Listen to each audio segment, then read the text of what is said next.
ISF পশ্চিমবাংলায় vote কাটতে বেরিয়েছেন। বলুন তো, আমডাঙ্গার যিনি আইএসএফ প্রার্থী হয়েছেন ইনি কি জিততে পারবে? কথা বলছেন না কেন? জিততে পারবে? হারগিজ জিততে পারবে না। তাহলে ওনাকে পাঠিয়েছে কি শুধু মুসলমানদের ভোট কাটো। এটা বিজেপির চক্রান্ত।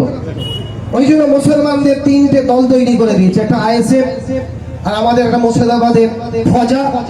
ও আমার নাকি মুখ্যমন্ত্রী হবে, ওনাকে আবার মুখ্যমন্ত্রী হবে। নিজের প্যান্টটা আমি ঠিক করতে পারিনি, মাঝে মাঝে দেখি সামনে চেন খোলা, আমার সে নাকি আমার মুখ্যমন্ত্রী হবে। বিরাট ব্যাপারে মাথা আমার কাজ করছে না। আমার হেলিকপ্টার দিয়েছে আমাদের বিরোধী নেতা যিনি, ওনারা নাকি সব হেলিকপ্টার ব্যবস্থা করে দিয়েছেন। হুই করে ঘুরছে, কি বিরাট ব্যাপার। হেলিকপ্টার থেকে নেবি আমার প্যান ঘুটেছে, শুধু প্যান ঘুটেছে। তিনি আমার মুখ্যমন্ত্রী হবে। কয়েকদিন আগে দেখেছেন কিভাবে টাকা নিয়েছে, কিভাবে তিনাকে সুযোগ সন্ধানী করিয়ে দিয়ে টাকা দিয়ে তার হাতে তুলে দিয়েছে। তিনি নিজের বক্তব্য নিজেই বলে ফেলছে। আসল কথা, মূর্খ তো। কলেজে যেতে হবে, একটু পড়াশোনা করতে হবে, একটু ইউনিভার্সিটিতে যেতে হবে, physical science, life science, chemistry, biology, math, Bengal এগুলো পড়তে হবে। তবে তো মানুষ সামনে এসে কথা বলতে পারবে না, তো প্যান্ট ঠিক করতে হবে শুধু।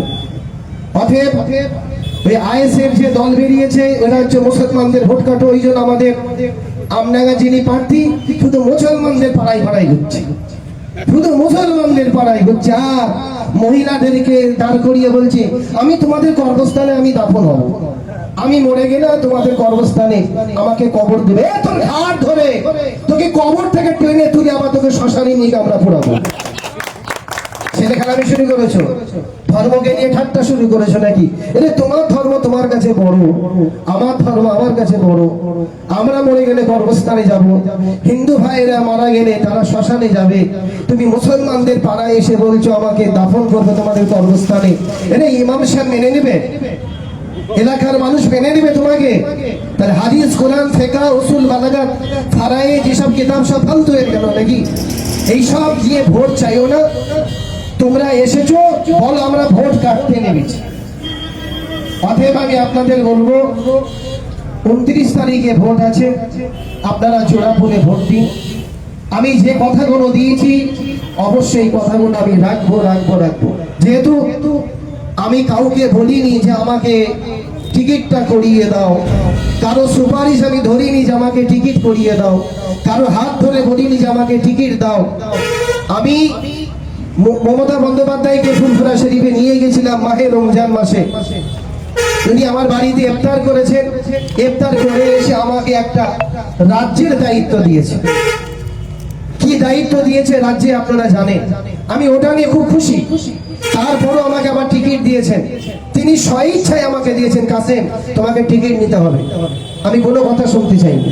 আমি বলেছিলাম যে আপনি যাতে খুশি আমিও তাতে খুশি, আপনি দেন।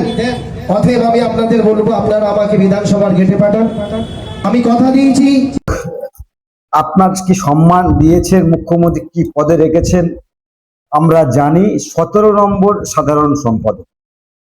আপনি তৃণমূল কংগ্রেসের 17 নম্বর সাধারণ সম্পাদক এর পদ আপনাকে দেওয়া হয়েছিল। আর আপনাকে আমডাঙ্গাতে পাঠানো হয়েছে এই কারণে, আপনি যে মুখ্যমন্ত্রীর এগেনস্টে অনেক কথা বলেছিলেন, মনে আছে কাসেম সাহেব? আপনার মনে আছে?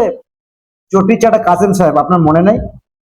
আমাদেরও মনে আছে, নিশ্চয়ই আপনাদের মনে থাকারই কথা। এই কাসেম সিদ্দিকী মুখ্যমন্ত্রীকে কৌটো ভাষায় গালিগালাজ করা হয়েছে এবং চোর টোর বলে আক্রমণ করেছিলেন।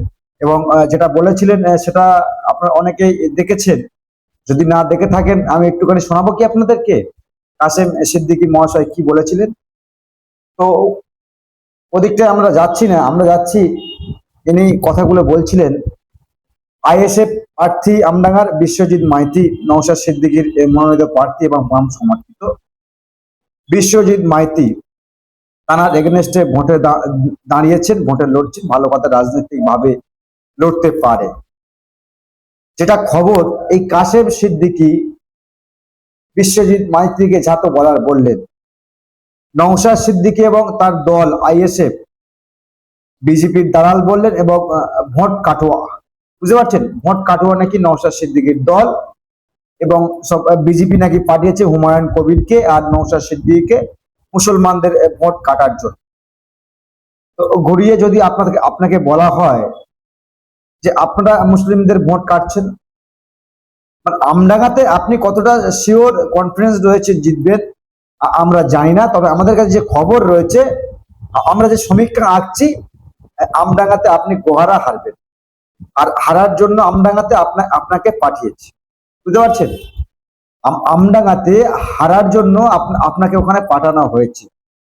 আপনি অনেক উঠছিলেন, আপনি ওখানে অনেক উঠছিলেন, এখন তো আপনার টুপি টুপি আপনি পরেন না, যদিও এই ভিডিওতে আপনার মাথার টুপি দেখতে পাচ্ছি অনেক আমরা বলার পরে, বা অনেকেই বলার পরে।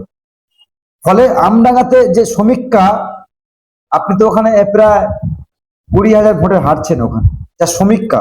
আবারও বলছি, এই সমীক্ষা হয়তো ঠিক না হতে পারে, তবে যে খবর আমডাঙ্গার লোকাল নেতৃত্বের কাছ থেকে, আপনার এই দলের নেতৃত্বের কাছ থেকে আমরা খবর নিয়েছি। ফলে আপনার মুখ্যমন্ত্রীর বিরুদ্ধে সব থেকে যদি বড় নিন্দা কেউ করে থাকে, কাসেম সিদ্দিকী। সব থেকে বড় ভাষায় যদি কেউ গালাগালি করে থাকে, সেটা হচ্ছে পীরজাদা কাসেম সিদ্দিকী, বুঝতে পারছেন? তো আপনাকে শুধুমাত্র দিয়েছে আমডাঙ্গাতে হারানোর জন্য। আপনাকে শুনছি আপনি কি জিতলে আবার মন্ত্রী টন্ত্রী সব পাবেন, আপনি নাকি আবার মন্ত্রী হওয়ার স্বপ্ন দেখছেন। শুধু বিধায়ক হবেন না, আপনি নাকি জিতে ওখান থেকে দাবি করবেন আমি মুখ্যমন্ত্রী হব। সে খবরও আমাদের কাছে আছে কাসেম সাহেব।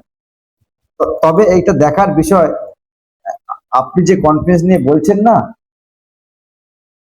বিশ্বজিৎ মাইতি কখন গিয়ে বলেছে যে আমি আপনাদের কবরস্থানে কবর হব? বলেছে কি আমার জানা নাই, যদি বলা থাকে অবশ্যই ভিডিওটি আমাকে পাঠাবেন হোয়াটসঅ্যাপে। তো যদি না বলা থাকে, তার নামে নিন্দা করা হচ্ছে। আর মুসলিমদের ভোট মানে তৃণমূলের কি বাবার ভোট? মুসলিম সমাজের ভোট তৃণমূলের কি বাবার ভোট? মুসলিমদের ভোট কেউ চাইতে পারবে না।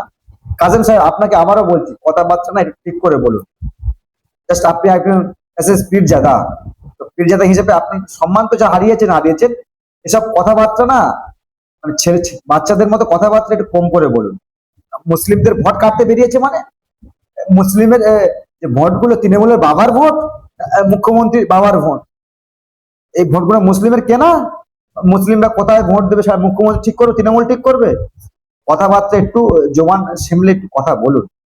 আপনার জোবানের তো দাম নেই, আপনি জাস্ট পীরজাদা, তাই আপনাকে অনেক সম্মান আমরা করছি এখনো পর্যন্ত। অনেক সম্মান আপনাকে করছি বলে আপনার এগেনস্টে আপনার যে ভুলভাল কথাগুলো আমরা খবর করি এখনো পর্যন্ত। পীরজাদা, তোমার বিরুদ্ধে এখনো আমরা সম্মান রেখে কথা বলি, তুমি আপনি বলে কথা বলি। তো একটু সম্মান টম্মান রেখে পীরের আওলাদ একটু কথাটা হিসেব করে বলো। আইএসএফ ভোট কাটতে বাড়িয়েছে, তো আপনি তো আইএসএফ এর টিকিট নেবে বলেছিলেন, মনে নেই আপনার? ভিডিও আমাদের কাছে রয়েছে। আপনি বলেছিলেন নওশাদ আমার ভাই, যদি আমাকে বলে অবশ্যই আমি ভোটে লড়বো।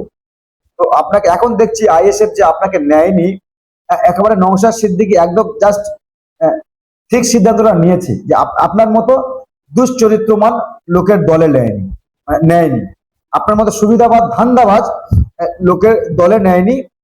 নওশাদ সিদ্দিকী এখন দেখছি ঠিক করেছে। নওশাদ সিদ্দিকী এখন দেখছি, আমরা প্রথমত ভেবেছিলাম নওশাদ সিদ্দিকী কাসেমকে নিলে হয়তো অনেক ভালো হতো, দু ভাই লড়াই করতো। ফলে যদি আপনাকে নিত, আপনি তো রাতারাতি বিক্রি হয়ে যেতেন তৃণমূলের কাছে। সেটা অনেকেই জানে বা অনেকে জানবেন। জাস্ট নওশাদ সিদ্দিকী অনেক শিক্ষিত ছেলে, অনেক ভদ্র ছেলে, অনেক কিছু বোঝে। তো আপনার মতো চটি চাটা মালের নেয়নি, হয়তো কথাটা খুবই খারাপ লাগবে। আপনি তো চটি চাটা, তো আপনি চটি চাটা নয়।